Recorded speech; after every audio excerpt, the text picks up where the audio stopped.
Hi everyone, and welcome to week 14 of my No Buy year. This week I'm going through all of the things that I've bought so far this year in the first 3 months, so January, February, and March. And you could be the judge of whether I've failed my no buy already. And I'm going to go through, why I bought these things, how much they cost, whether or not they were on the list of things that were part of my exceptions as the year started.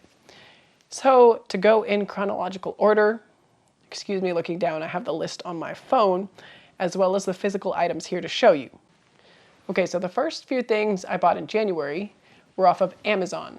So they were these highlighters. I was doing my no spending tracker, which ironically I've fallen off of. I've kind of stopped doing that.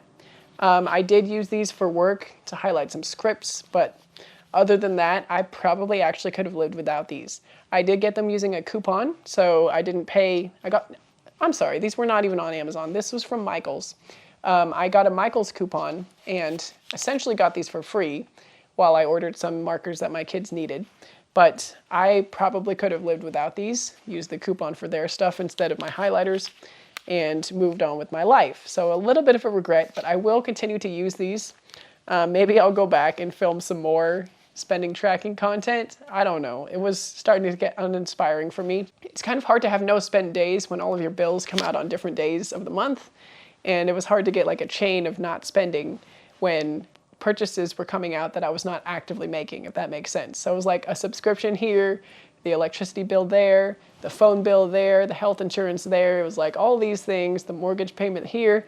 And it was all on different days, and so I was not getting any streaks of no spend days. So for whatever reason, it was just not really helping to be motivating, even with the different colors for like necessary spend, shopping spend, groceries, whatever.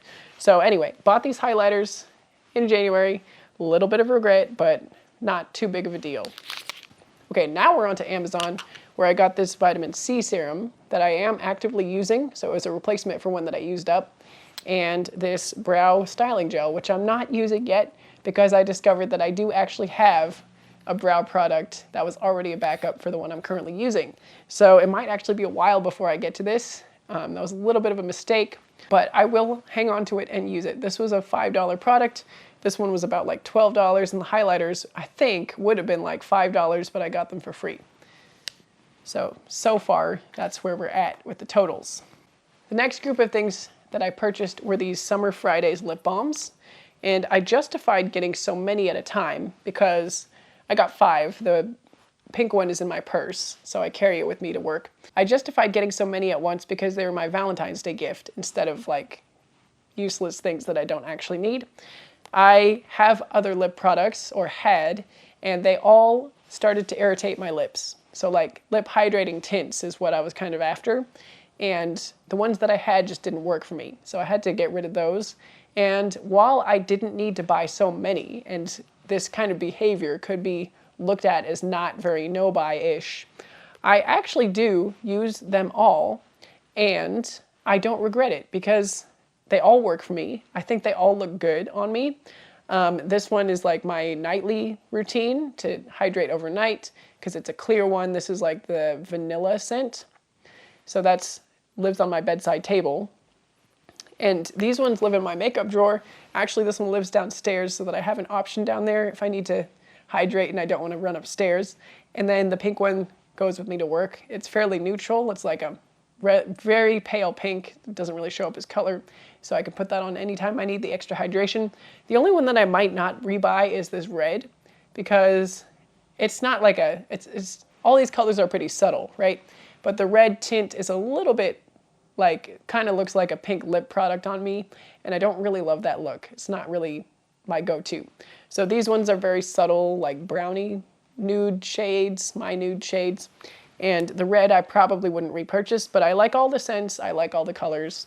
I will repurchase these as they're the lip product that works the best for me. So getting multiple like this might be viewed as not no-buy behavior, but I don't regret the actual purchase, and it was nice to have it celebrate the occasion of Valentine's Day in a consumerist way, but a constructive consumerist way.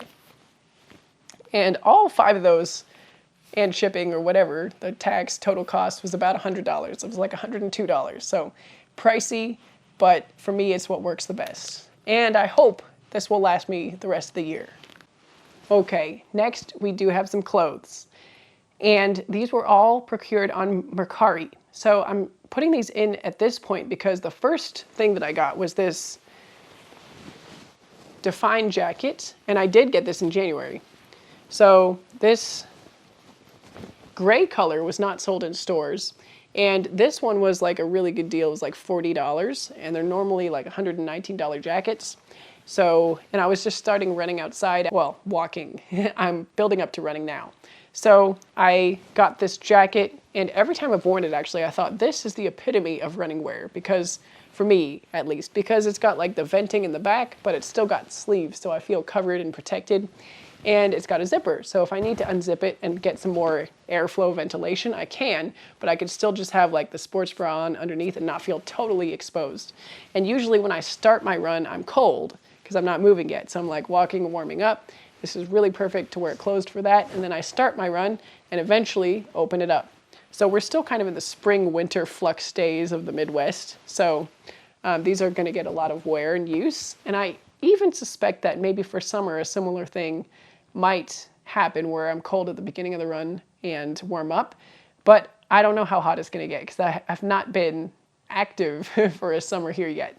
I know it is going to get hot, and it's probably going to depend what time of day that I go running, whether or not I continue to wear these outside over summer. But I am hoping to incorporate some weights at the gym. So if I do that, I will definitely be bringing and wearing these jackets to the gym. So more recently, I did go ahead and get my second one because I wanted to have two. Two Define jackets were on my list of no-buy exceptions, and the plan was to get them for Mother's Day.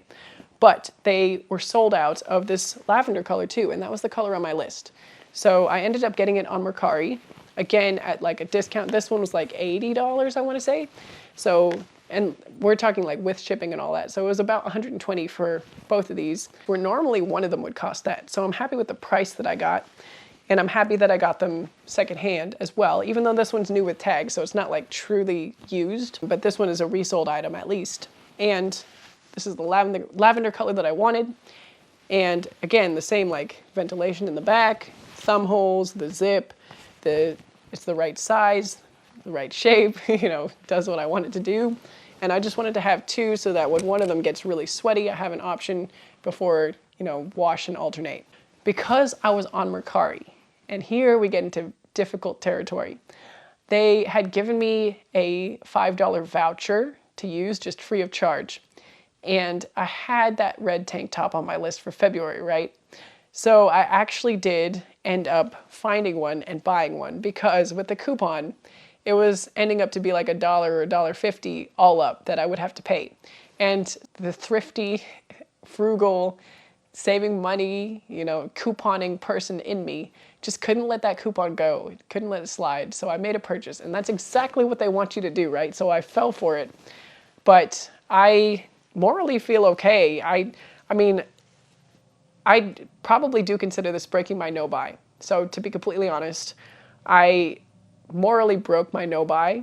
So maybe it's not morally okay, but like financially it's okay because I spent $1 or $2.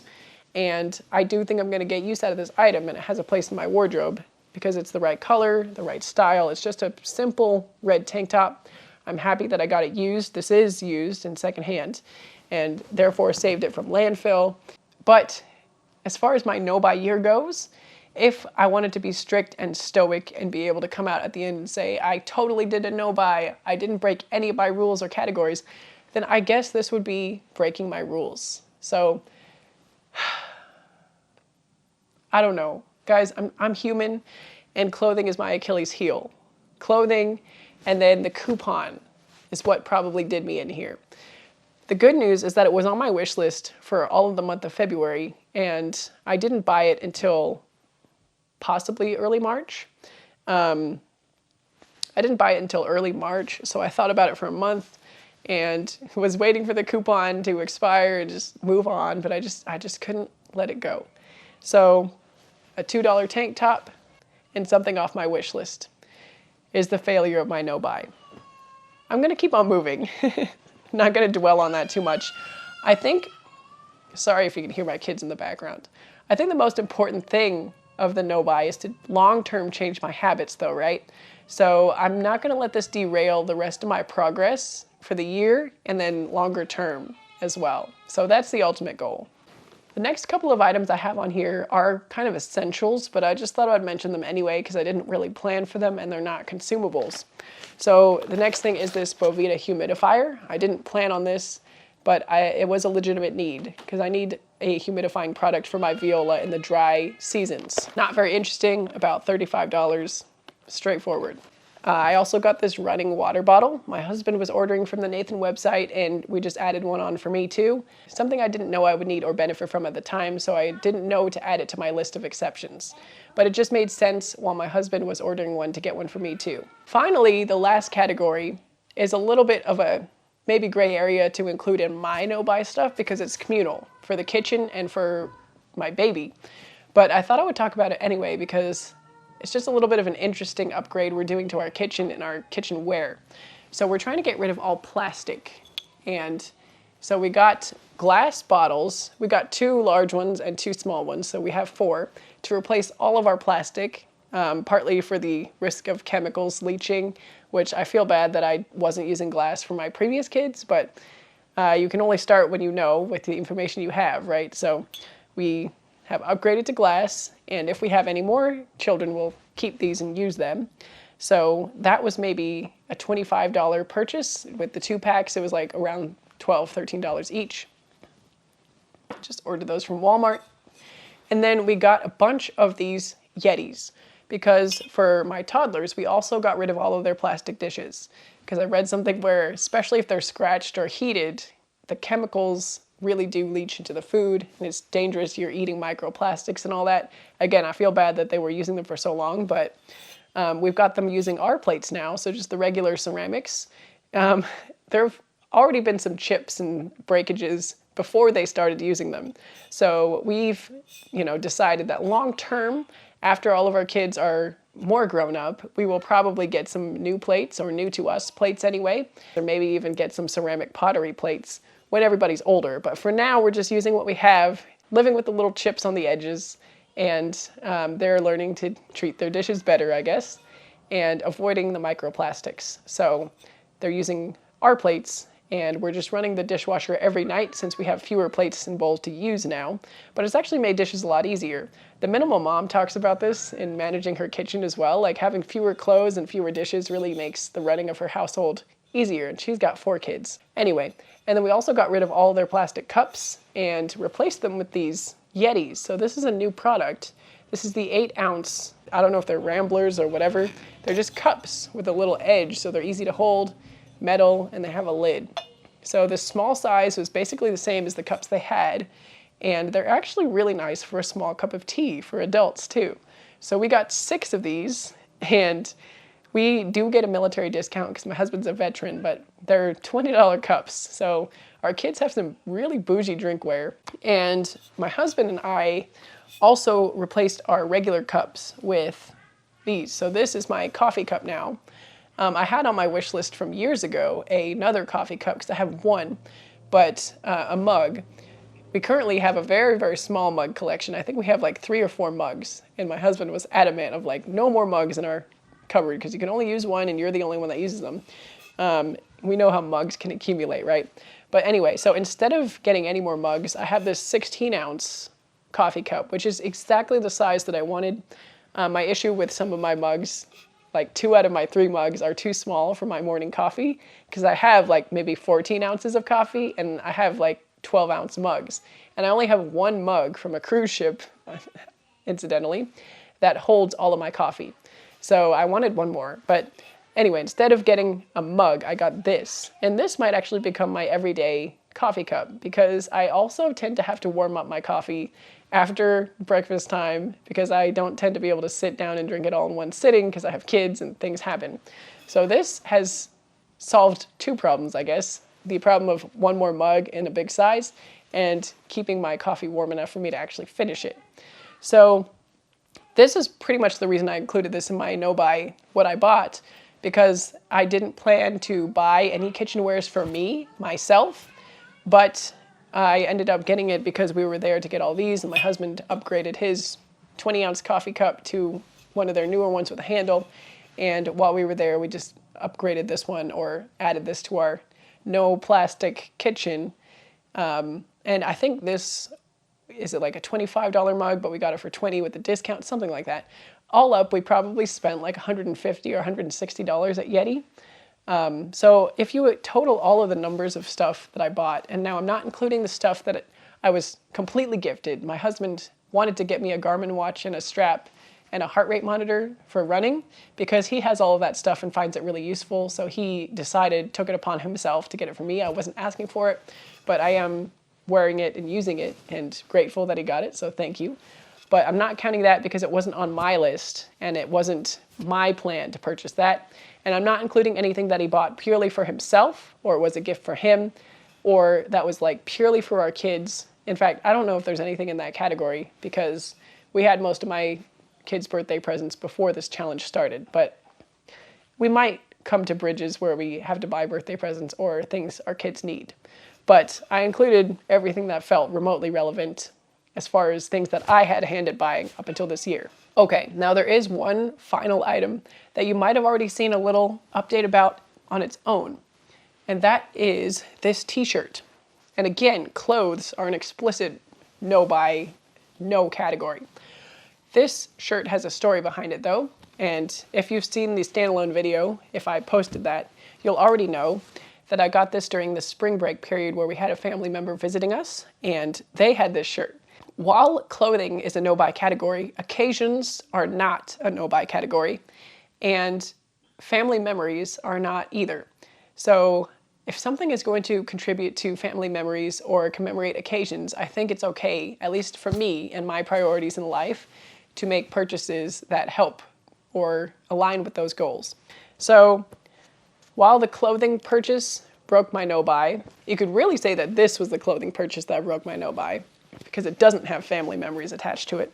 I am choosing to move on and continue no-buying for the rest of the year, at least to the best of my ability. I'm having a lot of reevaluation moments because in this challenge, I've realized there are many categories of stuff that don't bring me much joy. So they're really easy to not be browsing, not be buying. I can see new makeup products and I don't really want them with a passion, but certain items of clothing hit different for me. And while I'm actively trying to minimize many areas of my life, clothing is a tough category, and I'm suspicious that maybe I could be a minimalist in every area except my wardrobe, and maybe that's how I go forward and how I live my life and what I'm okay with. This is kind of a tangent from the what I bought so far this year video, but I think the wardrobe might just be my special non-minimal category. I don't know. Anyway, I'm gonna move on. I'm gonna close out here. This was all the things that I bought so far in the first quarter of the year and how I kind of broke my no-buy. Hopefully, hearing my experience gave you some value or some relatability, and I will see you in my next videos. Bye for now. Okay, I've just had to change my memory card because I've talked for way too long, so I'm actually not sure where I left off.